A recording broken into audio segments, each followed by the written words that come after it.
How we doing, man? It'd be better if you didn't make me wait. I'm just kidding. Joking. I'm feeling great. I used to like you. Used to. Let's get comfy. How's everyone doing? This is a pretty great event, right? This is history in the making. You know, this is an event that is literally making headlines all around the world. It's not in America. It's not just in London. It's in Liverpool, England. How good is that, by the way? Yeah. So, Christian, how's Liverpool treating you? Good. I mean, I got in. I was a little delayed getting in on my flight yesterday, so I was tired. Yesterday it was rainy and windy. Perfect weather for being in England, right? Well, that's basically a warm welcome for us. Right. Exactly. That's what I was saying. So, Christian, if I can start you then from the very beginning as to how you ended up as a professional wrestler. So, you were a hockey fan growing up in Canada, and I believe that you broke your arm and then realized from watching TV that you wanted to be a professional wrestler. Yep. Well, at least we all now know that for a fact. Yeah, that was pretty much it. I was playing hockey, and I hit a groove in the ice with my skate, and I went kind of head first into the boards. Luckily turned my head, but I caught myself high on the shoulder and broke my shoulder, so I had to have my arm set, but the break was too high. They couldn't put my arm in a cast, so I had this, my arm was strapped to my body for 8 weeks, and I wasn't able to go to school because I couldn't get nudged or knocked, or I would, move the bone. So I was stuck in the house basically for 2 months. And on the weekends when my brothers were out playing hockey and going to games and doing different stuff, I just started flipping through the channels. And we got the Buffalo, New York station in Toronto. And at noon they had WWE on. And then at 1 p.m. they had it again on the Canadian station, but it was a completely different show. So I had 2 hours of wrestling, WWE every Saturday, and I had no idea what it was when I turned it on, but I was hooked instantly.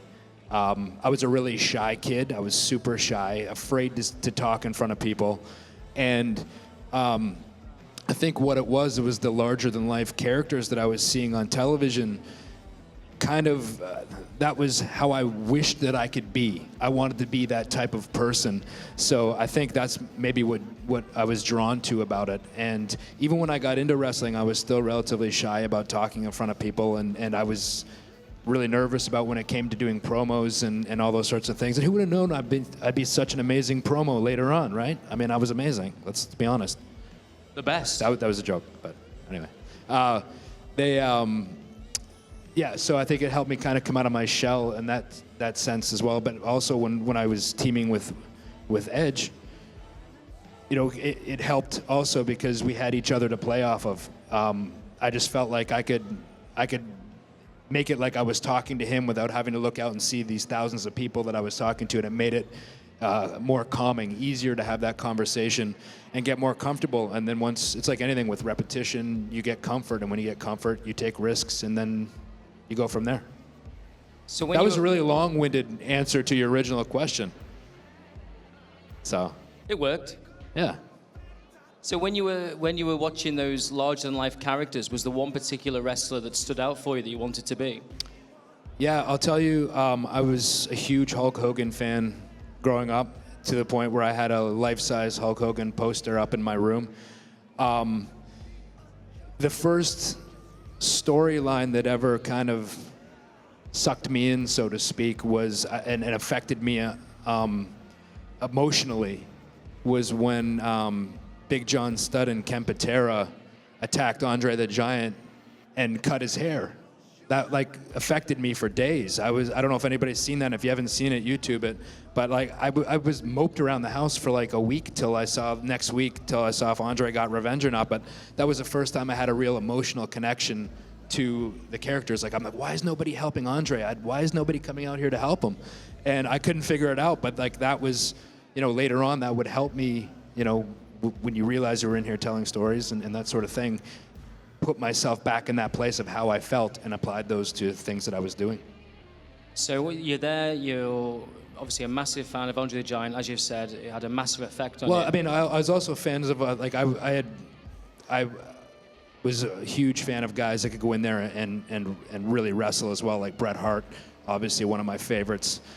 Shawn Michaels. I loved Cowboy Bob Orton when I was a kid. Yeah, guys like that. So moving on then, you obviously are growing up with Edge. You guys have got an unbelievable bond together. And then before you know it, you guys are, dare I say it, reeking of awesomeness very quickly. Yeah, we actually don't really like each other in real life. We're kind of stuck with each other.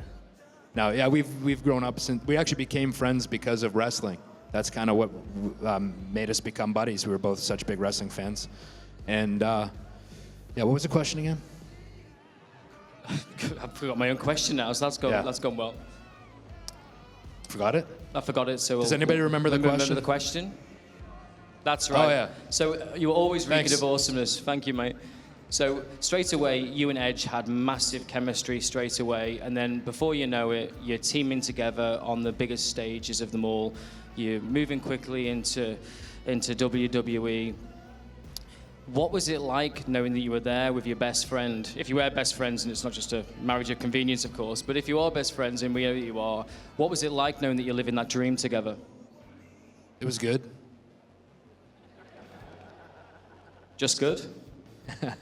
No, I mean, yeah, it was like we had talked about, you know, we like I said, we grew up together. Adam was a really good artist, so, you know, we would come up with tag team names, and he would go home and draw us as a tag team with these outfits and all these things that we came up with, and we'd sit in the side yard and we'd talk about how we were going to one day be tag team champions. And you know, if my little brother happened to walk out of the house, I don't recommend doing this, but we'd grab him and, you know, hit our finishing move on him and rough him up a little bit. And so we just always knew that we were going to do this. And I remember, like, we grew up in a small town outside of Toronto, and there was an independent wrestling show came through town, and we found out the promoter was a local guy that ran the motel. So we went down there and we found him, and we're like, look, we just want to be a part of the show. We'll do anything we can to help you out. We're probably like 13 years old at this time, and the guy was like, yeah, show up at the arena and I'll have something for you guys to do.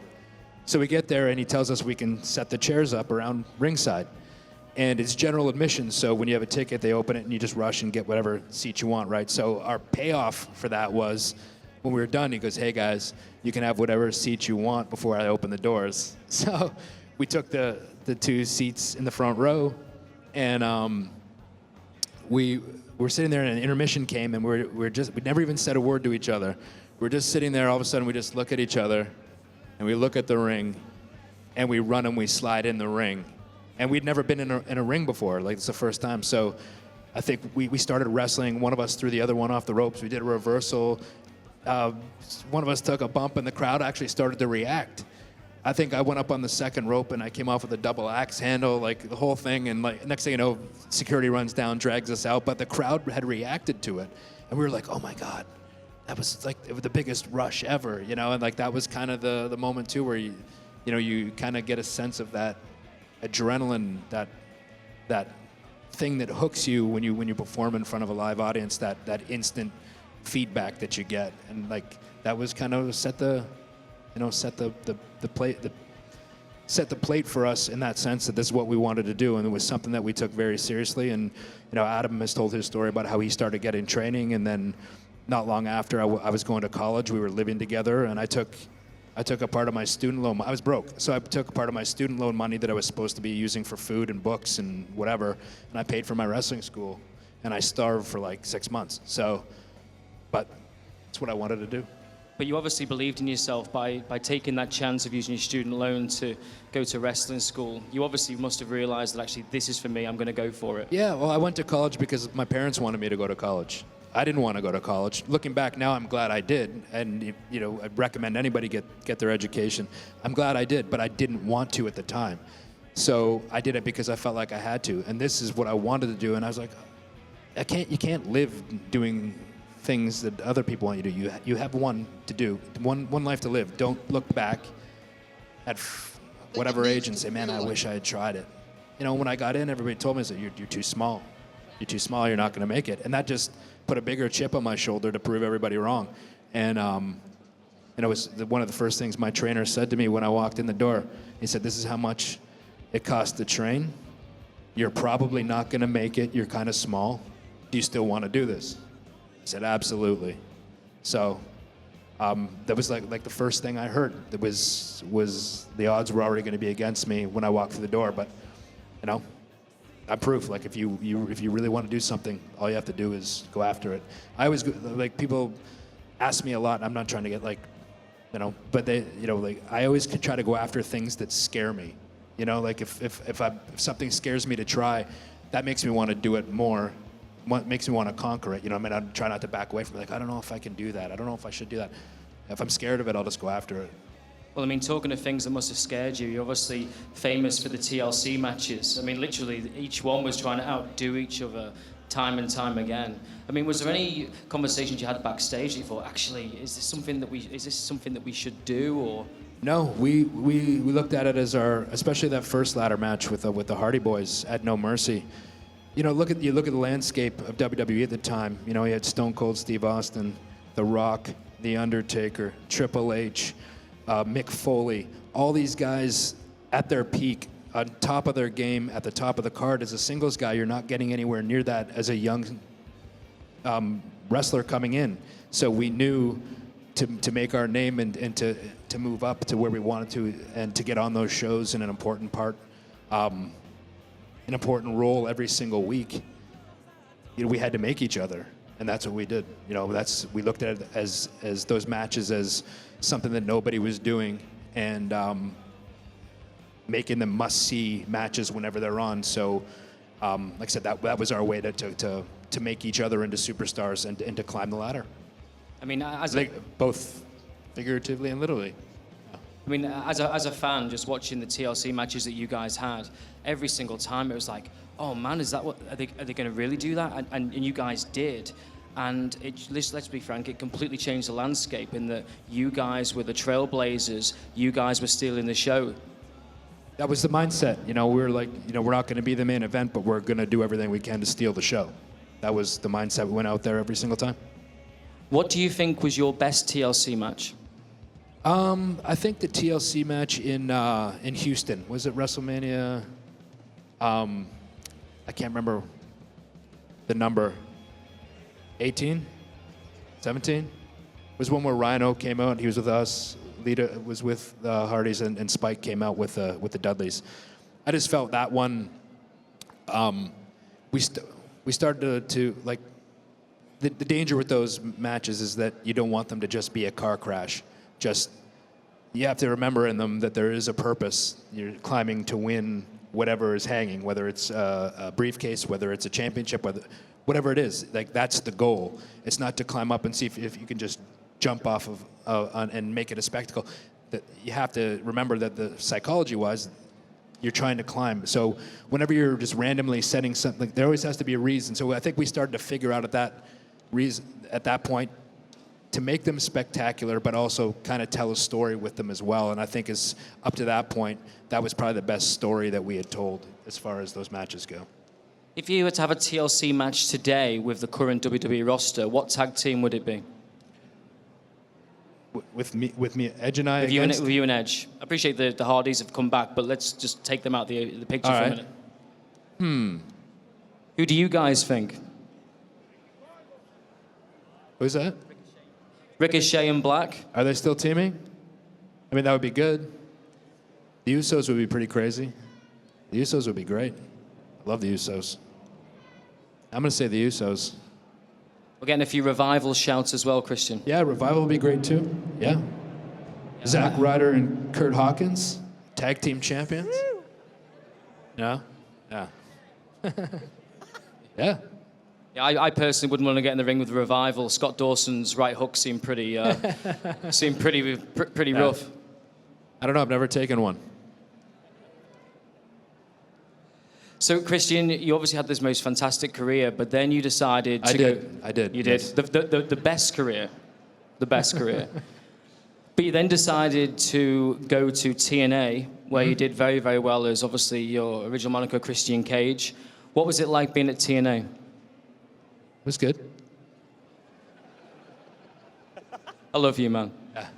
No, it was great. I mean, they treated me very well when I was in TNA. I'll never say a bad word about my time there. Dixie Carter treated me very well, gave me a great opportunity. So did Jeff Jarrett. Yeah, I looked at it as I knew it was a smaller platform than what I had been used to, but I also wanted to prove to myself that I could work in a main event situation and kind of carry that type of program and matches and be on consistently on the top of the card, and they gave me the opportunity to do that, and I had a great time in the 3 years I was there. What was your favorite match that you had then in TNA? Man, maybe the match that I had with Samoa Joe at was it Bound for Glory? I think it was when he beat me, and I had a bit of a winning streak going, and he had beat me. So I think that was probably one of my favorite ones. Yeah, I would say that one probably. I mean, does it surprise you that there's so many of the current roster are ex-TNA? No, it doesn't at all. I mean, look at they're really talented guys, and it's it's exciting time to be a wrestling fan right now because there's so much talent and there's so many places for wrestlers to go and do their thing. Speaking of other places, right now the buzz is all about All Elite Wrestling. What's your thoughts on All Elite Wrestling? That's all right, I guess. I haven't heard of this. You're killing me, man. I haven't heard about this. What is this thing you're talking about? It's this little thing that's going on with I think it's code. I mean, it's very. It's not, like I said, it's not a bad thing to have another place for talented wrestlers to perform on a big stage, and competition is good. It's healthy, it's good to have options and do different things. So. It's a really ambitious thing, but I applaud them for trying something out. And we cut to a PA announcement. No, I mean All Elite is obviously making some massive headlines right now. They've got their massive show that's going on in Las Vegas. But at the end of the day, there's obviously this competition is a great thing, and the more places the boys can go is obviously a great thing for everybody. Right. Yeah. So when you then came back to WWE, you had the most phenomenal program with Randy Orton. Was that your... Yeah, absolutely. Massive round of applause for that one. As a singles competitor, would that have been your favorite run? Yeah, I guess so. Anybody else then? No, yeah, it was definitely my favorite singles program. We just had this like crazy chemistry. Like if we went out and said, "Hey, we're gonna have a crappy match tonight. Let's go and like really stink the joint out." I don't even think we could do it even if we tried to do it. We just had this chemistry where everything we did worked, and it was just the contrast in our styles, and also the fact that we trusted each other 100%, and we're really close. So that helped as well. Definitely my favorite single matches and my favorite singles opponent of my career, for sure. Right, well, I know that Mad Dog Angus has got some questions from the audience. So, Mad Dog, over to you. Yeah, we've got a couple of people ready to ask. Anyone wants to ask questions, put your hands up, I'll come to you. This little gentleman was first, though. What are you going to ask, sir? What? Tell us your name first, and ask you a question, okay. Alfie. Will you ever reconsider wrestling in WWE again? Would I consider it? I would if I was able to, but I'm not. I don't think that I'll ever be... I was injured a few times, and, they call it not being medically cleared to compete, so I don't think that I would ever get that. So I don't think about it because I don't think it's not going to happen. So I wish, but it's not going to happen. Okay, Thanks, next Alfie. question. If you could team up with any current roster in the WWE today, who would it be with?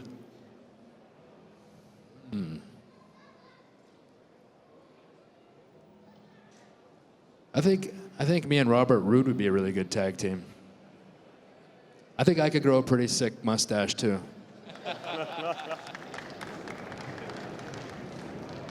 That'd be glorious. Okay. Do you have any regrets in wrestling? No regrets. None. Nope. Getting through these quick.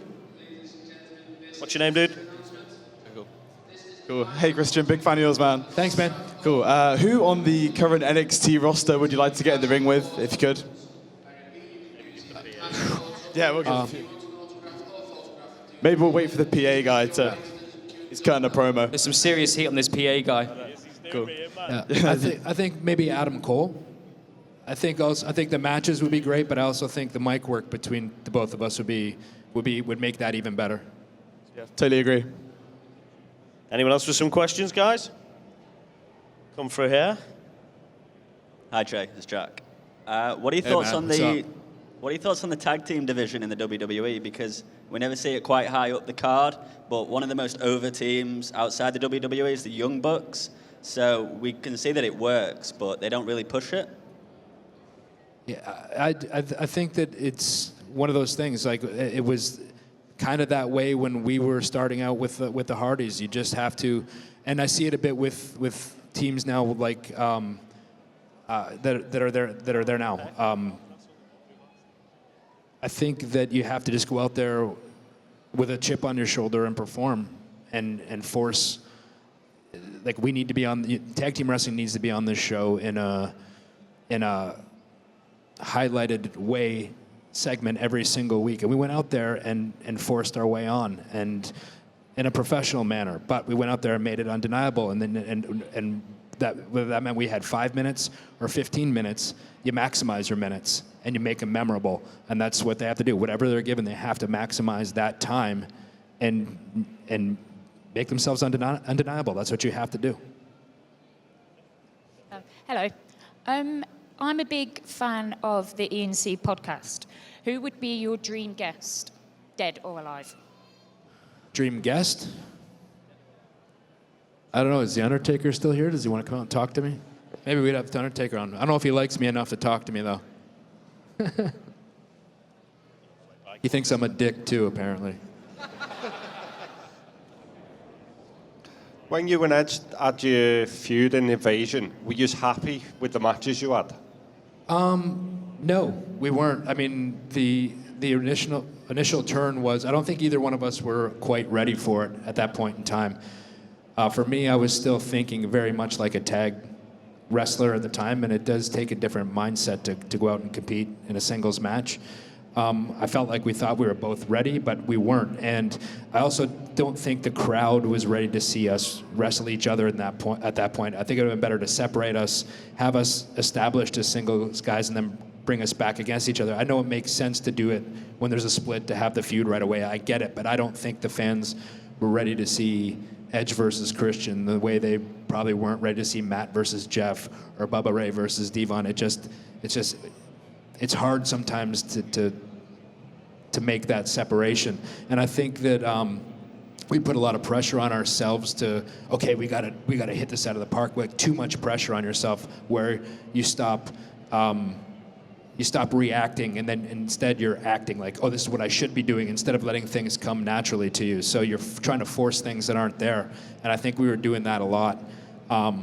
We actually finished our feud off, I think, over here in the UK on a Rebellion pay-per-view. We had a really kick-ass a cage match in one of those old big blue cages, which was super cool, but they hurt a lot and they don't make any noise. But we kind of finished it off on the right foot, but we didn't start off on the right foot. And I think, we would obviously like a do-over on those, like to maybe, but it's all a part of a learning experience, and I think we both became better because of that as well. Okay, so since it's for the love of wrestling and Jericho was here yesterday, I feel it's worth talking about the fact that you teamed and had your feud with Jericho. What was it like working with Chris Jericho? This was what it was. No, it was great. Chris is also a good friend of mine. I think of all I teamed with a few people after Edge. I think my chemistry with Chris was probably the closest thing that I had to Adam, because we thought the same thing. We thought a lot alike as far as putting matches together, what we viewed a match to be, or our characters or playing off of each other because we were friends backstage, so we had that camaraderie and that chemistry of the witty stuff that we said and did. But the different thing is that like I had been separated from Edge for a long time, and Chris and I never came in together as a tag team. So when he and I split up, it worked better because we had been established singles guys before we were ever a team. So I think in that sense, it worked well for the storyline. But I had a great time with Chris. We had a great match at WrestleMania. Yeah, so I can't say enough about it. It was a lot of fun. Okay, we just got one more question here to wrap it up. This young gentleman, what would you like to say, sir?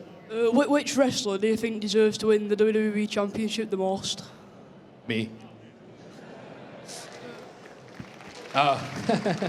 Who do I win the championship? I don't know. I think Seth Rollins is pretty deserving right now. So let's let him have a run. You want to get it off him already? He just slayed the beast, man. No, I'm happy for Seth. I'm glad that I would like to see Seth get a good run for a little while. Ladies and gentlemen, Wait, he's Universal Champion, isn't he? You said Universal Champion. Do you mean both championships, or do you mean any of them? I'd like to see Kofi get a good run with World Championship. We're really happy for Kofi. He's legitimately probably the nicest human being in the world, so he deserves everything that he gets. And he works his ass off every single time he's out there. So. Well, Christian, it's been an absolute pleasure. I'm sure the audience have really enjoyed it. So, ladies and gentlemen, put your hands together for Christian. Thanks, guys. Appreciate it. Thanks for coming out this weekend. It's been a lot of fun.